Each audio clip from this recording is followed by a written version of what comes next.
Hello, I'm Lauren Barker. I'm here with Tina, and Hi. we're with the digital experience team, and we're going to go over what we have released for the CMS.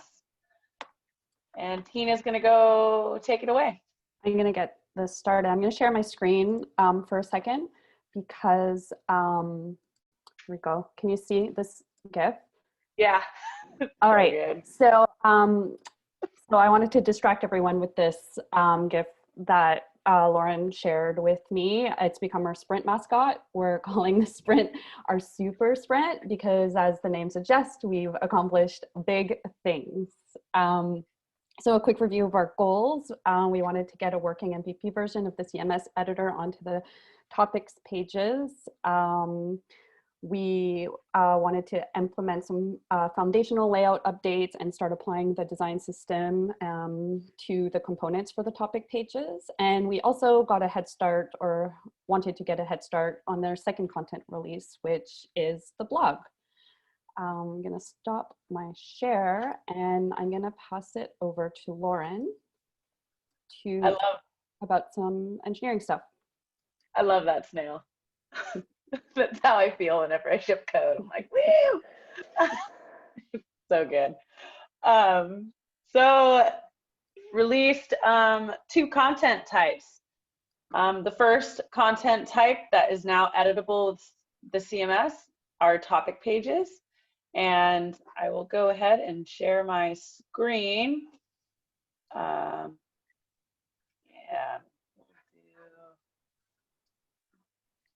Go here. So this just launched, and this page can now be edited by the CMS locally, and we've applied a new template to it, and we're going to keep iterating on this template to make it awesome. And the second content type that we've added to the CMS is the blog, which we can now go over here. I've fired this site up on my local host. Here's the CMS, and we can see in our sidebar, we have 2 content types. First is the topic page. Second, our news blog posts. If you click on this, we can see all of our blog posts that are in the news category. And I'll click on one down here from December 12th, looks like. Loading. And this gives you a nice interface where you can enter your content for the blog post and edit it. And this image is actually pretty cool. You can scroll through all of the existing images that are in a specific directory and make edits to that content.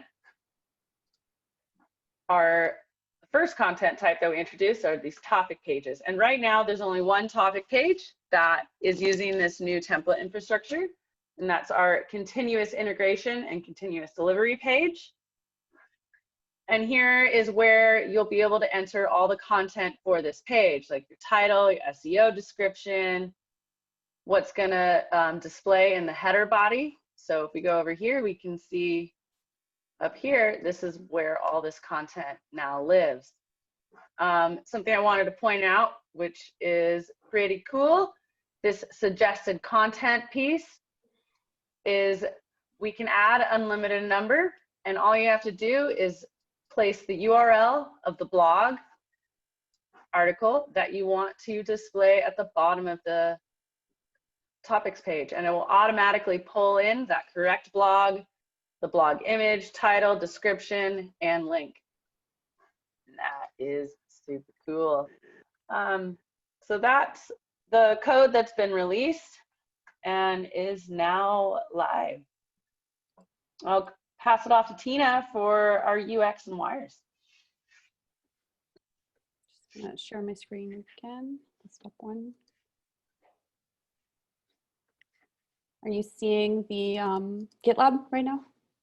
Yeah. On my notes. Okay, great. Okay, so we've been also getting a head start on doing some internal user discovery for the blog. As we mentioned in our planning session, we've chosen the blog as our next candidate for the CMS integration. And while that's being set up, we're taking the opportunity to also update the layout template. So for the sprint, we created and distributed a survey to some members of the blog team to collect some qualitative data. And we generated a report that will inform UX and some engineering decisions as we move through the different phases of integration. Another thing that was accomplished is that we workshopped the existing blog layout with our internal digital experience team to gain further insights on UX best practices and engineering best practices as well. And we also made some headway on the blog wireframes. These are still under review, but they are available for anyone that's interested in taking a peek. Just check out our CMS Slack channel, or you can DM me directly for the link. And for those who do decide to have a look, you'll see on the side here, this is generally where we note our design rationale for some decisions we're making and list relevant issues and conversations that are happening for each one of the updates that we are proposing. Awesome. Yeah, so what's next on our agenda? Technology infrastructure changes. Lauren. Yeah. Yep. So with this sprint, we made some decisions about infrastructure. For our topic pages, the content is going to live as YAML in data files, and those are going to get built through a proxy. And our blog content is going to continue to live as markdown files using the existing infrastructure. So there's still going to be markdown files. And we have filed an issue with our infrastructure team for creating our OAuth application. And once that is set up, we'll be able to turn the CMS on, and you'll actually be able to access it through about.gitlab.com. Yay! How does this help us move towards our Q4 OKR? These first two content types, they're the first two to be edited by Netlify CMS, and it's going to allow us to start iterating on the user experience of authoring content locally in preparation of releasing this to the live URL. So now that this is here, we can start iterating on how that's going to look in the admin, making sure everything's labeled correctly, the order is right. Tina's going to get in there and fire up her local dev server, and it's going to be really exciting.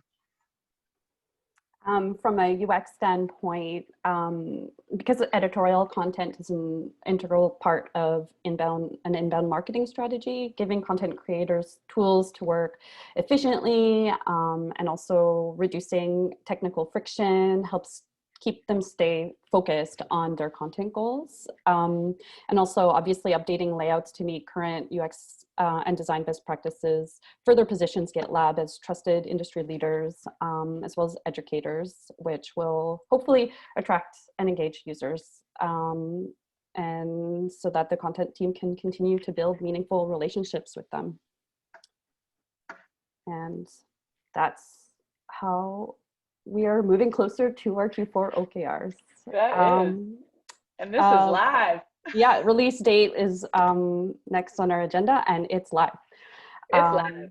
Yeah, and yeah, that's it. We don't usually really know how to end these meetings. So see you later. Later.